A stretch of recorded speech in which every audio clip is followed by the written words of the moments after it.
Good evening and welcome to Chicago Tonight Latino Voices. I'm Joanna Hernandez. On the show tonight, a look at Chicago's landing zone where hundreds of migrants are using CTA buses as temporary shelters. Who should have citizenship? Renewed calls for a ban on birthright citizenship. Little Village already has that strong entrepreneurial spirit, but they weren't getting the access to the same resources. And a community business hub is coming to Little Village. And now to some of today's top stories. It may finally be time to bring out that shovel and salt because there's an expected winter storm heading our way. The National Weather Service has issued a storm warning for Chicago and the surrounding region. It takes effect Friday through noon on Saturday. The NWS says Chicago is expected to see 2 rounds of snow, one hitting tomorrow morning and the other late tomorrow afternoon. Cook County could be hit anywhere between 4 to 8 inches of snow in total. And after the snow, prepare for the temperatures to plummet this weekend. And we know Chicago gets cold. Now, First Lady Jill Biden is in Chicago today talking about women's health. The First Lady, with actress Halle Berry, visited the University of Illinois at Chicago to tout the White House's initiative on women's health research, which launched in November. In her speech, the First Lady highlighted the importance of more research of menopause and women's health at large. Every woman will be affected by menopause, yet there's a stunning lack of information. We will build a future where women leave doctors' offices with more answers than questions, where medicine meets the needs of everyone, where no woman or girl has to hear, "It's all in your head." The White House says initiative members will recommend concrete actions for the administration to take to improve research and investments in women's health. Volunteers helping the Venezuelan parents whose 5-year-old son died are asking for help. Giancarlos Martinez Rivero was living at a migrant shelter in Pilsen when he suffered a medical emergency and died last month. Volunteers have started a GoFundMe page to raise money to help the boy's family and find a stable place to live. Organizers say the funds will pay for rent, utilities, food, and other expenses for the boy's parents and 2-year-old brother. You can find more details on our website. The city's top tourism official announces she's stepping down at the end of the month. Lynn Osmond served as Choose Chicago's president and CEO less than 2 years. Under Osmond's tenure, city tourism gradually recovered from the pandemic, and Chicago secured hosting this summer's Democratic National Convention. In a statement, Osmond says she's stepping aside because of a family health matter. The group says in the meantime, Rich Gamble will serve as CEO.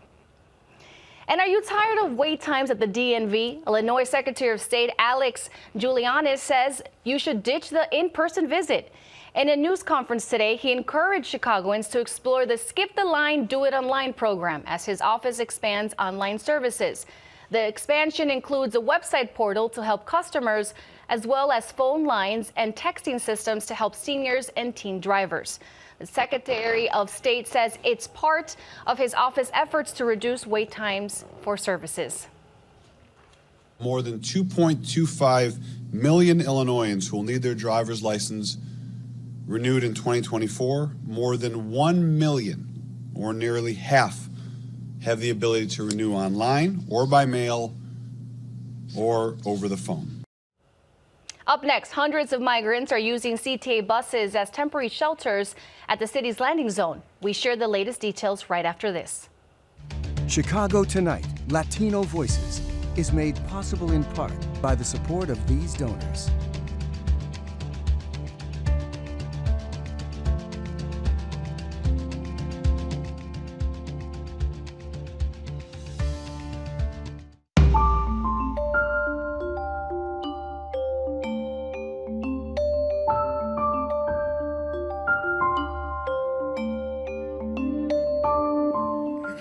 As we mentioned earlier, the city is bracing for a winter storm beginning tomorrow morning.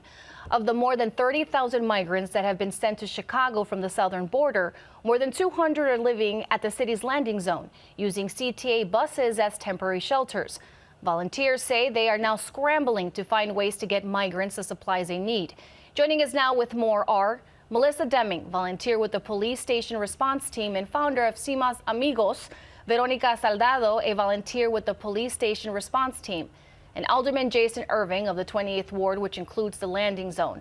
Now, we did reach out to the city's Office of Emergency Management and Communication and New Life Centers, who organizes the landing zone, and both declined our invitation. Now, thank you all for joining us. Melissa, I want to start with you. Take me to the landing zones. What are the conditions like for the migrants who are living there and staying there? The conditions are terrible. First of all, we weren't invited in, and we heard via a voice audio that people had been there for more than 4 days, about 500 people only barely getting one meal a day. So we stepped in this Wednesday and brought lots of supplies. People needed gloves, they needed food, they needed new underwear, they needed jackets.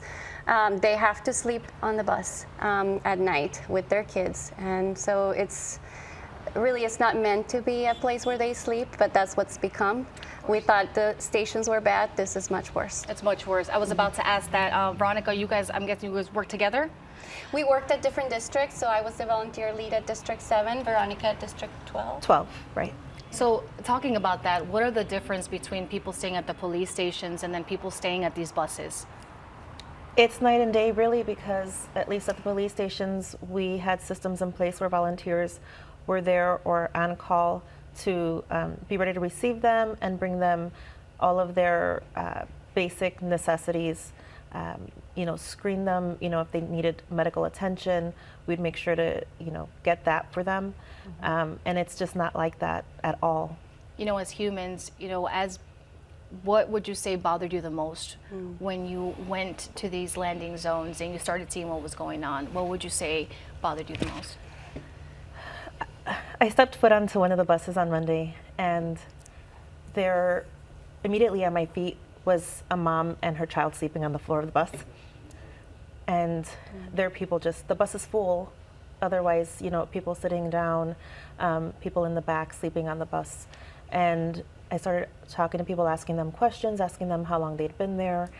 I was getting 3, 4, 5 days. Asked if they'd gotten any medical attention. They said no. Asking, how often they're eating. They're saying once. I said, have you gotten showers? And actually, I didn't even get the chance to ask if they had gotten showers. They were asking me where they could shower because they'd been there for 5 days without showering. I can imagine you're trying to figure it out. And Alderman Irving, going to the landing zone is in your ward. Is the city communicating with you? Yes, we've been in communication about the landing zone and what can be done to better the conditions. I know right now the state is in the process of doing the construction of more of a, I won't call it a permanent facility, but something that's a little better than having someone on the bus for that period of time while they're waiting to be placed. I guess, what is your mindset when you're looking at the landing zone and you're reading these articles and you're hearing about people's experiences there? Like, what is your? I mean, your thoughts on it's that? disappointing. It's unfortunate the coordination does not exist between what's happening at the southern border in the state of Texas and the city of Chicago and the areas. I mean, to see people just get dropped off at metro stations and find their way to this point is disheartening. Hopefully, and one thing we talk about it's the treatment of the individuals that have come. We look at the story. We've got 30,000 migrants from the Ukraine, and you wouldn't know that they were here. And to see roughly the same number of people come from the southern border to Chicago, and you would have thought that the bottom had fallen out of everything. So we really need the support of the federal government to help us deal with this situation, similarly to what was done with the Ukrainians. And it has been the ongoing message. Do you know how long the asylum seekers are expected to stay there at the landing zone? Initially, it's a landing zone. They're supposed to go there, get your service, get placed, and move forward. But the challenge is that without the resources, finding locations for individuals is tough. And that 5-10 hour stay may become a day or two, and in some extreme cases, it's been 4 days. And then we're also talking about the 60-day limit that the city has imposed with people who in first shelter came once you get into shelter. I mean, which is designed to get people stabilized and move them through the system. Some people have been in shelter for an extended period of time, and it's not providing the necessary motivation to move people to some sense of permanency. Melissa, going back to you, you're mentioning you were at the shelter yesterday to help organize showers. How did that go? It didn't go very well. We had communicated with a city representative telling that person about the plans, and we were trying to coordinate donations along with the showers. We showed up and he said, "Oh, I was just told we have no permission to be here."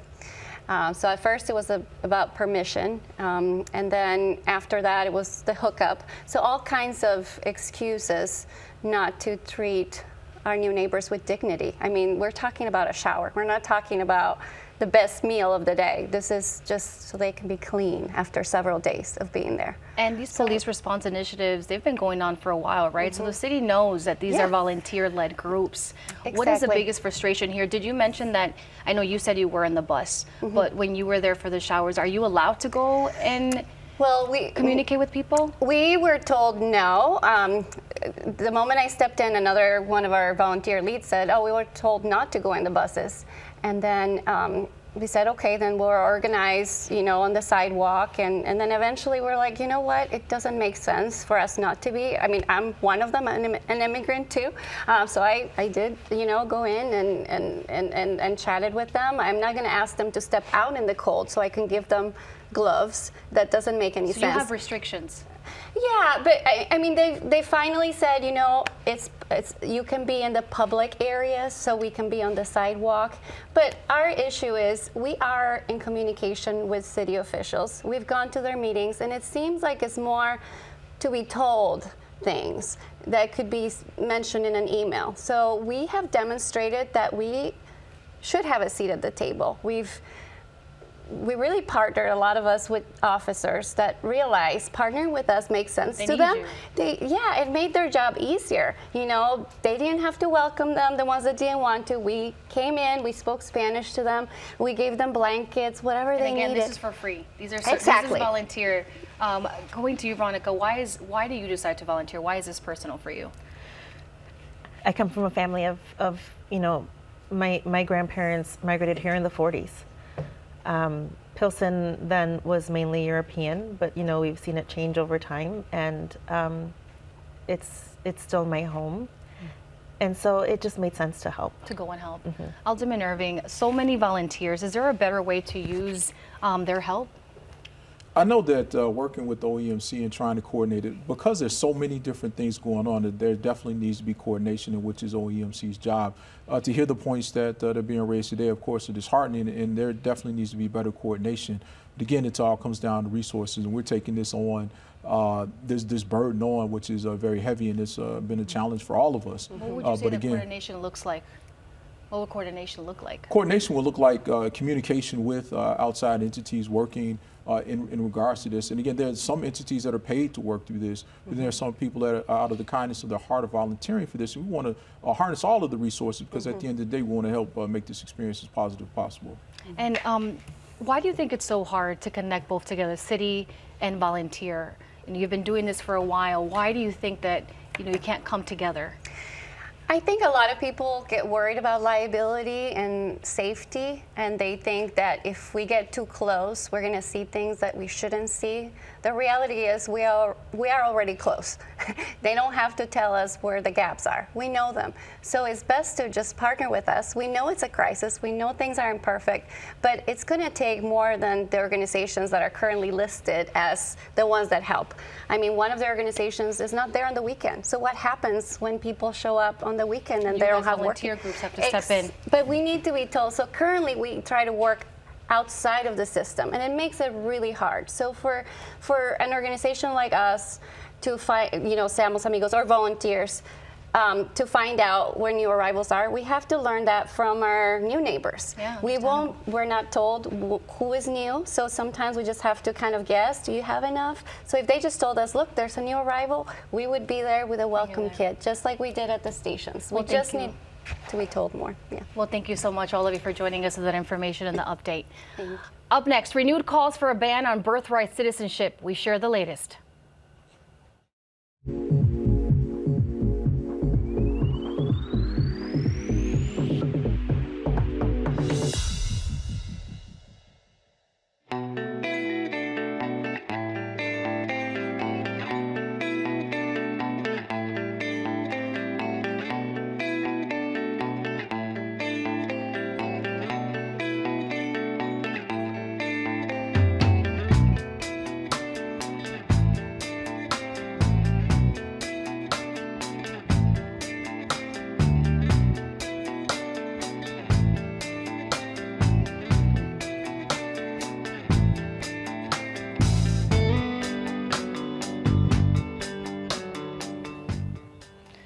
Republican presidential candidates say they want to do away with birthright citizenship for the children of immigrants living in the U.S. unlawfully. To be clear, right now, anyone born in the United States automatically becomes a U.S. citizen.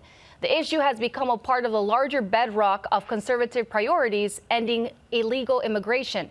Joining us now with more on this are Gladys Sanchez, incoming 35th Ward GOP committeeman, and joining us via Zoom, Steven Ramirez, law professor at Loyola University of Chicago. Thank you both for joining us. Gladys, I want to start with you. Why is there a push for this among Republicans? Well, I believe because of the influx of the migrants coming in, the situation now is just becoming, in your face now. And there's a push for rights, for people to not have so many entitlements, and there's just too many people coming in unvetted. It's not the migrants of when my parents came here, or their parents, as you say. It's just a lot of unvetted people, and birthright citizenship should not be, for us here. Yeah, and Stephen, going to you. The debate over birthright citizenship isn't anything new. In 2018, President Trump said he planned to issue an executive order that would end the automatic grant of citizenship to those born in the country to non-citizens. Going to you, does the president have that kind of power? No, this would be part of the lawlessness of Donald Trump. He does not have the power to change the Constitution. He has promised he'll be a dictator on day one. I think we all are aware of that. And he has said that on day one or maybe day two, he's going to get rid of birthright citizenship. He does not have that power. And I would be shocked if the Supreme Court said otherwise, because we're talking about basic constitutional law. You cannot change the Constitution by an executive order. And talking about that, what would that legal process be like? Well, to change the Constitution, you need to first get 2/3 of each house to concur, and then it's got to go to the states for ratification, and you need 3/4 of the states. That's the law. That's the law. And Donald Trump is going to have to follow that law should he be in the White House again, even though he may declare himself to be a dictator on day one, as he has promised. And Gladys, going to you, how hopeful are you that this could happen, given past presidents haven't been able to? I hope it passes, because we need to get in check. You cannot reward, people coming into this country illegally. It just encourages more lawlessness, in my opinion. I understand he thinks Donald Trump is a dictator. It's not that way. I mean, I think open borders, this has just come to the forefront, and everyone's seeing that. And everyone seems to be upset, at least here in Chicago. This is what I see. You also told a little bit of your story that your parents, how did they come here? Well, my dad came here before my mom did, and he became a citizen. And my mom came here afterwards. She became a citizen, had me and my brother, I have a twin brother. And, they did it the right way. And they became productive in what they do. Like now, they weren't given anything. They weren't given all these benefits you see everyone having now. It's not the same anymore. Everything, resources are just depleted here. And, there needs to be a way to vet it, a system to just make it faster for people to become legally, Stephen, what are your thoughts on what Gladys is saying? Well, first of all, the dictatorship comment, I didn't make that up. That's Donald Trump in response to Sean Hannity on Fox News. He used those words. He's going to be a dictator on day one. So that's number one. Number two is, my parents came here and there was nothing given to them. They came at a time when they had to earn citizenship, and they did, and their parents did before them. But I think, we need to all reflect on what birthright citizenship means for every single family in the United States. So take a look at the legislation that the Republicans have proffered in Congress. You can pull it up on the internet quite easily. They want to make everyone prove that not only were they born in the United States, but that their parents had citizenship too. Now think about that. It's like everybody has to have papers. To get a passport, you have to be able to prove not just that you were born in the United States through a birth certificate that local authorities issue routinely. You have to prove now that your parents were also U.S. citizens. Now you've got an extra burden of proof. And the Supreme Court has already spoken on the precise issue that the Republicans want to change by statute, and that is the issue of who is subject to the laws of the United States. That's directly from the 14th Amendment. And Stephen, talking about that, I want to bring that up. The 14th Amendment, let's talk about that, which guarantees birthright citizenship to people born in the United States, says all persons born or naturalized in the United States and subject to the laws of jurisdiction, therefore, are citizens. Republicans have argued children of undocumented immigrants born in the U.S. should not be granted citizenship because their parents broke the law to be in the country. Now, Stephen, how would you respond to this interpretation? And then I want to go to you, Gladys. Supreme Court of the United States already held contrary to that. So what they're trying to do is they're trying to overturn a Supreme Court decision on the interpretation of the 14th Amendment. And you can't do that by statute. And so as a result, the only way they're going to be able to do this is by amending the United States Constitution. That's the only straight up way to do it. I don't know why they want to weasel this through. But I will tell you this. I don't want my kids to have to be able to prove not just that they were born in the United States, but that their parents were born in the United States. Why? Because it's an extra burden of proof on something as fundamental as citizenship. The right and I want to go to Gladys. Gladys. No, thank you for that. Gladys, I want to go to you. What are your thoughts on that? How should a policy ending birthright citizenship be implemented? What would that look like? You should be able to go through the legal way.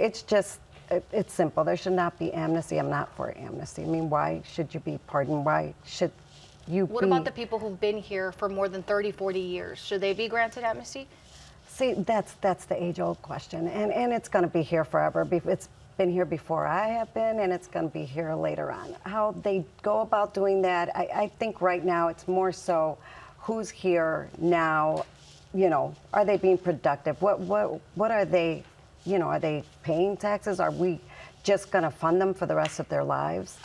What are we doing here? We're just letting them, not acclimate. And everyone needs to acclimate. And that's why amnesty shouldn't be given. Lawlessness, you should not breed more lawlessness.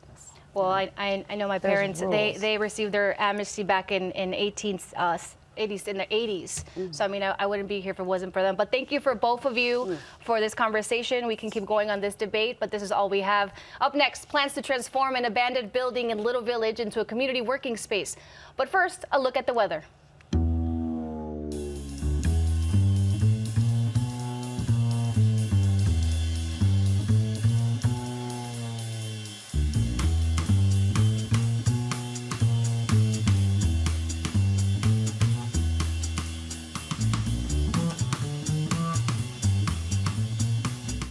Little Village is known for its business corridor and Latino entrepreneurship.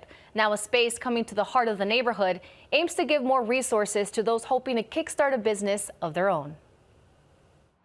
On the corner of 26th Street and Drake Avenue stands an empty 3-story building. We took a building that was built in 1880, and instead of tearing it down, we've decided to reinvest in the building and revitalize this building and save it. Kim Close is the executive director of the Foundation of Little Village, the team rehabbing this building into a community hub.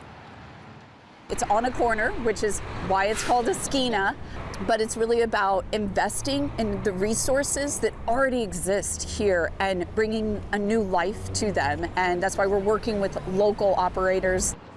The space is said to be Esquina Incubator and Cafe. Close says they'll be home to La Catedral Cafe and Food Hero, a Latino-led culinary school, but also a space for entrepreneurs to explore their ideas. The idea is to create an entrepreneurial ecosystem that brings together resources, programmings, local partnerships to help everybody grow. Little Village has a long history of entrepreneurship. Close says the co-working space will give people more opportunities to elevate their businesses and work together. This has been created in partnership with the business community to see what they want and what they need in this space, which is why we have the commercial kitchen, because between 80 and 90% of the entrepreneurs that are working in Little Village, they're interested in food businesses. Like, I want to bring a salsa to market, and that's why we included a commercial kitchen in Little Village, to meet the needs. In partnership with the Little Village Chamber of Commerce, the city and private groups funded the project. The hub will also include a multimedia room, an artist gallery, and an event space. Long term, it's a project based in corridor revitalization, cultural preservation, and community wealth building. Phase 1 of the project will be completed by the summer when the community can access the cafe and communal kitchen. And right in front, actually, of that building is one of my favorite cafes called El Churro Shop, so go check it out. And that's our show tonight. Be sure to check out our website at WTTW.com/news for the very latest from WTTW News. And join us tomorrow night at 5:30 and 7 for the Weekend Review. Now, from all of us here at Chicago Tonight, Latino Voices, I'm Joanna Hernandez. Stay healthy, stay safe. Buenas noches.